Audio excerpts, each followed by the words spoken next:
যোগাযোগটা যেহেতু আছেই সেই জন্য ওটা ওই মনে হওয়াটা ঠিক হয় না। না আর আমারও অনেকটা ওজন বেড়েছে, রিজুরও বেড়েছে অবশ্য। প্রিভিলেজ ভাই, এইটুকু প্রিভিলেজ যদি না পাই তাহলে কি হলো না। তাও তুমি আমারগুলো বেশি নিয়েছে। একসময় প্রেমের সম্পর্কে ছিলেন দুজনে, বিচ্ছেদ হয়েছে, নিজেদের মতো করে এগিয়ে গিয়েছেন জীবনে।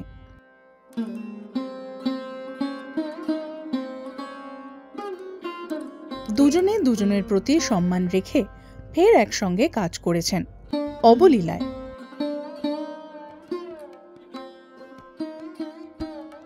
টেক্কা ছবির প্রচারে বহুদিন পর আবার একসঙ্গে। সৃজিত মুখোপাধ্যায়ের জন্মদিন পালন করলেন স্বস্তিকা মুখোপাধ্যায়।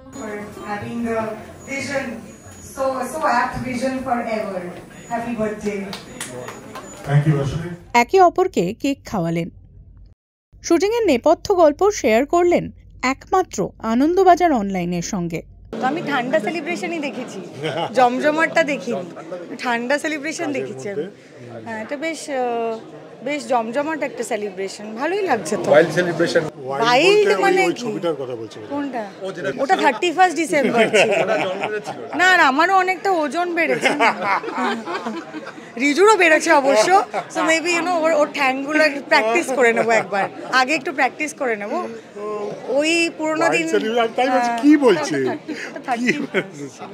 আর গিফট কি দিলেন? দিনই মাপঝোপ সব জিজ্ঞেস করেছি না, সবাই আমরা বেড়েছি না, মানে ভিড়তে বেড়ে গেছি। আগের মাপগুলো জানা ছিল, এখন তো এতদিন পরে কাজ করছি সেটাই তো মনে হয় না। হ্যাঁ, ওটা তো ফার্স্টে মনে হতে হবে যে এতদিন পরে কাজ করছি। তো যোগাযোগটা যেহেতু আছেই সেই জন্য ওটা ওই মনে হওয়াটা ঠিক হয় না যে অনেকদিন পরে দেখা হলো বা কাজ হলো। আর রুক্মিণী আমাকে শুটিংয়ের সময় বারবার জিজ্ঞেস করছিল যে প্লিজ টেল মি না, is he like this only. আমি বললাম যে তোরা তো একটা মানে কি বলবো, শান্ত একটা জেন মোডে, মানে গৌতম বুদ্ধার মতন একটা এন্টিটিকে তোরা দেখছিস, তাতেও তোর যদি মনে হয় যে is he like this only না, তাহলে you should ask people who have seen him earlier. So মানে he has really calmed down. আর মেয়েরা একদমই এই কাম ডাউন কথাটা শুনতে ভালোবাসে না, ওই জন্য আমরা জাস্ট ছেলেদের ওপর এখন একটা ইউজ করছি। যে আমার ওরকম রেজলিউশন কিছু নেই, তবে আমার অ্যালফাবেটগুলো আস্তে আস্তে শেষ হয়ে আসছে। সো একটা আই বাকি আছে, একটা ডাব্লিউ বাকি আছে, একটা এল বাকি আছে, একটা কিউ বাকি আছে। এই চারটে অ্যালফাবেট হয়ে গেলে ওই বিশ্বের ইচ্ছা মৃত্যুর মতো আমার ইচ্ছা রিটায়ারমেন্ট। তখন যেদিন রইল ঝোলা চললো ভোলা বলে বেরিয়ে পড়বো। কিন্তু একই অ্যালফাবেট দিয়েও তো বেশি অনেকগুলো ছবি আছে। হ্যাঁ, কিন্তু একবার 26টা কমপ্লিট হয়ে গেলে আমার কোনো দায় থাকে না ছবি করার। নতুন একটা জিনিস, সেটা হয়তো আমি যেহেতু 2018 পরে 2024-এ কাজ করছি, যে আমি আগে দেখিনি যে ও এত দক্ষতার সঙ্গে ক্যামেরাটা অপারেট করতে পারে। আর আমার তো অনেক কটা সিন ও ক্যামেরা করেছে, আর সেটা আমি জানি না, ওগুলো টেকনিক্যাল টার্ম আমি জানি না, বাট হ্যাঁ, জুম অপারেশন খুব ঝাটঝাট ব্যাপারটা হচ্ছিল। And he was working like a pro. আমার মনে হয় যদি ওই যে যেমন বলছে অ্যালফাবেট শেষ হয়ে গেলে যদি সিনেমা না করে, তখন ডিওপি হিসেবে আবার ডিওপি হিসেবে এ থেকে শুরু করবে, এ থেকে জেড অবধি শুরু করবে।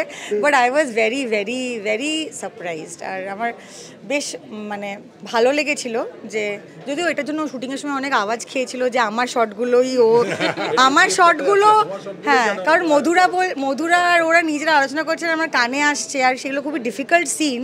আর ওরা বলছে যে না, হ্যাঁ ওই বেবলিদি শটটা না হৃদয় মনে হচ্ছে নেবে।